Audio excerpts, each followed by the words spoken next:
నమస్తే, నేను ప్రశాంత్. కొడాలి నానికి సీరియస్. అసలు కొడాలి నానికి ఏం జరిగింది, అతని హెల్త్ కండిషన్ ఇప్పుడు ఎలా ఉంది, అసలు ఏం జరిగింది, దీని గురించి అయితే మాట్లాడేందుకు ప్రస్తుతం మనతో పాటు సీనియర్ జర్నలిస్ట్ దుర్గా వడ్లమణి గారు ఉన్నారు. నమస్తే అండి. నమస్తే అండి. మేడం, ఇన్ని రోజులు కొడాలి నాని గారు మనకు చూసినట్లయితే కనుక చాలా బాగా అనిపించారు. ఇప్పుడు సడన్గా అతనికి ఒక హెల్త్ ఇష్యూస్ ఉంది అని చెప్పేసి, అంటే అతనికి గుండె జబ్బు ఉంది అని చెప్పేసి ఇలా చాలా వినిపిస్తున్నాయి. అసలు ఏం జరిగింది తనకి? ఇప్పుడు చాలా సీరియస్ అంటున్నారు బయట. అసలు ఏం జరిగింది అంటే మీకైనా విజువల్స్ బయటకు వచ్చాయండి?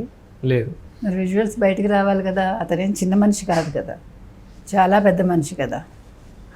ఇలా వైసీపీ వాళ్ళలో ఒక్కొక్కళ్ళు చాలా గొప్పవాళ్ళు ఏమనాలి పాపం.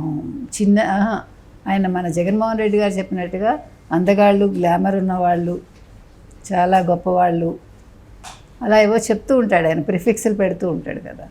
మరి అంత గొప్ప మనిషి గురించి ఒక బులెటిన్ రావాలి కదా, విడుదల చేయాలి కదా.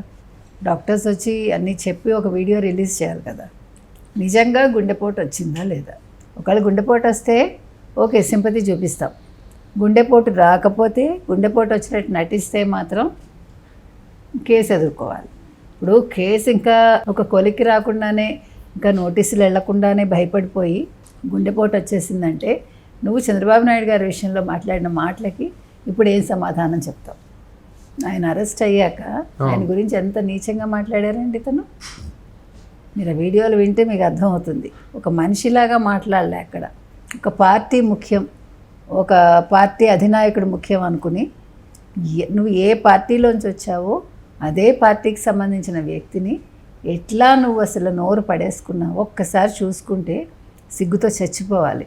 పోసానికి ఏమైంది? సిగ్గుపడ్డాడుగా. ఇప్పుడు ఎక్కడున్నాడు పోసాని? ఇంటికి వచ్చాక బయటకు వస్తున్నాడా? ఇంకా ఫ్యూచర్ ఉండదండి.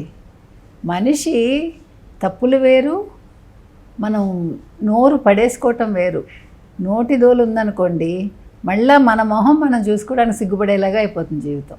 ఇప్పుడు కొడాలి నాని గారు అంత నటనే అనుకుందాము. సో అయినప్పటికీ కూడా ఏదో ఒక రోజు అయితే అరెస్ట్ కావాల్సిందే కదా. ఖచ్చితంగా అవ్వాలి. ఇప్పుడు గుండెపోటు అందరికీ గుండెపోట్లు వస్తాయండి, చిన్నపిల్లలకు వస్తున్నాయి. ఏంటి? బైపాస్ సర్జరీ, చిన్నప్పుడే బైపాస్ సర్జరీలు అయిన వాళ్ళు ఉన్నారు. లేకపోతే ఇప్పుడు వయసు అయింది కదా, చంద్రబాబు నాయుడుకి వయసు అవ్వగలింది, నీకు కూడా అయింది కదా. ఇంకా అనకూడదు టచ్ వుడ్. ఇప్పుడు ఎవరికి ఏం కాలేదు, కానీ నీకు ఇప్పుడు గుండెపోటు ఎందుకు వచ్చింది? సరే, వచ్చిందనే అనుకుందాము. ఎందుకు ముంబైకే తీసుకెళ్ళాలి? హైదరాబాద్లో, ఇక్కడ మన తెలంగాణ, ఏపీలో కూడా మంచి మంచి హాస్పిటల్స్ ఉన్నాయి కదా. చాలా బెస్ట్ హాస్పిటల్స్ ఉన్నాయండి. మీకు సంగతి తెలుసా? ఏజీని మించింది ఉందా? పోనీ నీకు ఏజీ వద్దు, అపోలోకి ఎక్కడెక్కడి నుంచి వచ్చి చేయించుకుంటారండి ఆపరేషన్స్. అసలు డాక్టర్స్ అనేవాళ్ళు తెలుగు రాష్ట్రాల్లో ఉన్నట్టుగా ఎక్కడైనా ఉన్నారా? ఒకప్పుడు మెడ్రాస్కి వెళ్ళేవాళ్ళు, అది కూడా అపోలోకే వెళ్ళేవాళ్ళు. అపోలో ఎవరి? తెలుగు వాళ్ళదేగా. మరి ఈరోజు నీకంటే నీకు తెలుగు డాక్టర్స్ మీద నమ్మకం లేదా?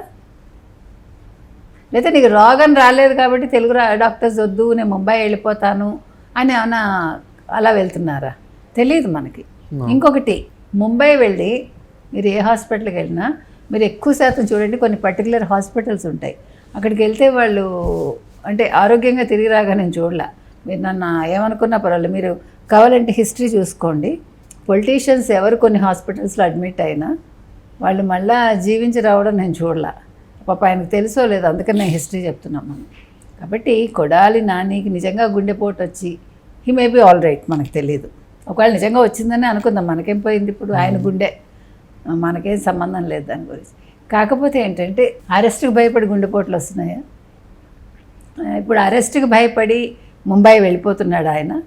అక్కడంటే రిపోర్ట్స్ తెలియదని. కానీ ఒకటండి, ఎవరైనా సరే పొలిటీషియన్స్ అయ్యాక వాళ్ళ గురించి హెల్త్ వివరాలు మాత్రం ప్రజలకు తెలియాలి.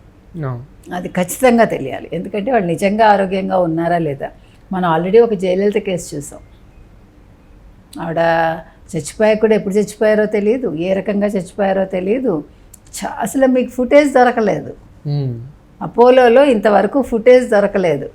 ఏమంటే ఒక జయలలిత లాంటి వ్యక్తిని ఒక హాస్పిటల్లో పెట్టాక మీకు వీడియో కెమెరాస్ ఉండకుండా ఉంటాయా? అందులో ఆవిడ విషయంలో ఆవిడ చిన్న తేడా వస్తేనే ఆవిడ బతకనివ్వదు ఎవడు నేను. అలాంటిది జయలలితకి సంబంధించి ఆవిడ అన్ని రోజులు, ఎన్ని రోజులు ఉన్నారు నాకు గుర్తులేదు, 50 రోజులు ఇంకా ఎక్కువ ఉన్నారు. ఎగ్జాక్ట్ డేట్ అండ్ డేస్ నాకు గుర్తులేదు. కానీ ఆ ఫుటేజ్ దొరకలేదు. తెలుసా మీకు? దొరకలేదనే కంటే మాయం చేశారు. మీకు అర్థమైందా? కాబట్టి మనం ఇవన్నీ చూశాక ఈ రోజుల్లో ఏది నమ్మడానికి లేదు. మన కళ్ళు చూసింది నిజం కాదు, మన చెవులు విన్నది నిజం కాదు, మనం వినే గొంతులు కూడా మనకు నిజం కాదు. కాబట్టి ఇవాళ కొడాలి నాని విషయంలో కొడాలి నాని భయపడి ముంబై పారిపోతున్నాడా, నిజంగా రోగం వచ్చిందా, నిజంగా ఆపరేషన్ అవసరమా, ఆంధ్ర డాక్టర్స్ కంట లేదు తెలంగాణ డాక్టర్స్ కంట మీకు గొప్ప డాక్టర్స్ ఎక్కడైనా ఉన్నారా?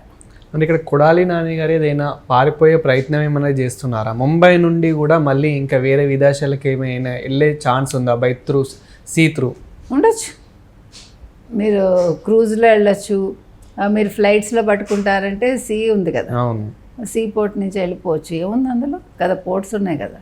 కాబట్టి ఏదో ప్లాన్ తోటే ఉన్నాడండి. కాబట్టి ఆంధ్ర పోలీసులు మాత్రం ఒక కన్ను వేసి ఉంచాలి ఈయన మీద. నిజంగా ఆయన ఆపరేషన్కి వెళ్తున్నాడా, ఆపరేషన్ అయ్యాక సక్సెస్ అయ్యాక మళ్ళీ ఎక్కడికి వెళ్ళిపోతాడు, వెనక్కి వస్తాడా రాడా, అవును, తప్పించుకుంటున్నాడా అంటే నోటీసులు తప్పించుకోవడం, మళ్ళీ ఎలాగ తెలుసు అరెస్ట్ అవుతారని, అరెస్ట్ తప్పించుకోవటం, ఇవన్నిటి కోసం ముందు నాటకాలు ఆడుతున్నారా? అంటే ఇప్పుడు ఒక గుండెపోటు ఈయనతోటి ఆగిపోతుందా, చాలామందికి గుండెపోట్లు వస్తాయా? మరి అది కూడా ఆలోచించాలి. అంటే గుండెపోటు వస్తుందో లేదా ఇంకో కొత్త రోగాలు వస్తాయో మనకు తెలియదు. మళ్ళీ దానికోసం వాళ్ళు ఏ ముంబైకో లేకపోతే ఏ ఢిల్లీకో వెళ్ళిపోవాలా, వెళ్ళి అక్కడి నుంచి మళ్ళీ జంప్ అయిపోవచ్చా? అస్సలు ఎవరిని నమ్మడానికి లేదండి. ఎస్పెషలీ వైసీపీ వాళ్ళని ఎవ్వడూ నమ్మడానికి లేదు. ఎందుకంటే ఇవన్నీ కూడా వీళ్ళు ముందు లాయర్స్ని పెట్టుకుని, ఒక వైసీపీ కోసం పనిచేస్తున్న లాయర్లే 100 మంది పైగా ఉన్నారని విన్నాం. వాళ్ళ పని ఇదే, రాత్రి పగలు ఎవడిని ఎలా తప్పించాలి, ఎవడికి ఎట్లాంటి పనికిమాల సలహా ఇవ్వాలి, ఎవడు జైలుకి వెళ్లకుండా చూడాలి, ఎవడికి నోటీసులు వచ్చాక ఎలాంటి రోగాలు వచ్చాయని చెప్పాలి, వాళ్ళు ఎలా యాక్ట్ చేయాలి. పాపం పోస్తానికి గుండెపోటు వచ్చిందా, శుభ్రంగా బయటకు వచ్చాడు ఆయన. ఆయన ఇంట్లో ఉండి గుండెపోటు వస్తే వేరేగా ఉండేది, ఇంట్లో ఉండి గుండెపోటు వస్తే ఆయన కూడా ముంబై వెళ్ళేవాడమ్మో పాపం. కానీ ఆయన దురదృష్టం హాస్పిటల్లో వచ్చింది. అంటే అక్కడ ఏమనాలి, క్యాలిక్యులేషన్ తప్పింది వీళ్ళది, ఎక్స్పెక్ట్ చేయలేదు. కాబట్టి ఇప్పుడు వంశీకి ఇంకా గుండెపోటు రాలేదు, కానీ పాపం అందమంతా అయిపోయింది, ఆవిరైపోయింది. కొడాలి నాని అరెస్ట్ అయితే ఒకవేళ అయ్యాడని అనుకుందాము, అయ్యాక ఇంకా వైసీపీలో జరిగిన ఏవైతే అన్యాయాలు అక్రమాలు ఉంటాయో అవి ఇంకా మిగతా ఇప్పుడు ఏవైతే ఉన్నాయో అవి ఇంకా బయటపడే ఏమైనా ఛాన్స్ ఉందా? ఐ డోంట్ థింక్ సో అండి, ఐ డోంట్ థింక్ సో. మీరు అసలు ఇంత అవకాశాలు ఇవ్వద్దండి ఎవరికి కూడా. మీరు చట్టాలు మార్చండి. వాడు నోరు వెప్పకపోతే ఏం చేయాలి అనే దానికి ఒక కొత్త చట్టాలు తీసుకురండి. ఇప్పుడు వాళ్ళు మౌనం అనేది పనికిరాదు తప్పు చేశాక. ఇప్పుడు మీకు ఇప్పుడు వల్లభనేని వంశీ నోరు విప్పట్లేదుగా, నిజాలు చెప్పట్లేదుగా.